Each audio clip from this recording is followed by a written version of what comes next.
Okey, salam sejahtera. Sekarang saya tengah decarbonizing Toyota Vios, mileage 40,000, menggunakan produk dari Progressor. Okey, untuk Toyota Vios kita ambil point vacuum dia dekat sini.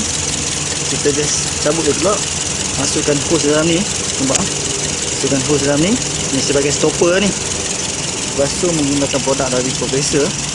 Okey, dia akan ada kawasan sedutan bila kita buka bawah ni. Ada kawasan sedutan. Okey, lepas tu kita masukkan sebotol buat 3 kali flushing.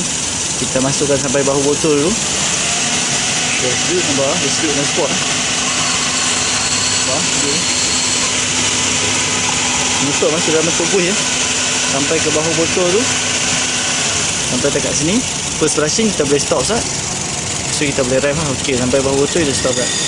Sebotol buat 3 kali flushing ya. First, second, third. Okay, sampai ke bawah setengah botol ni kita stop, so kita boleh ref enjin lah.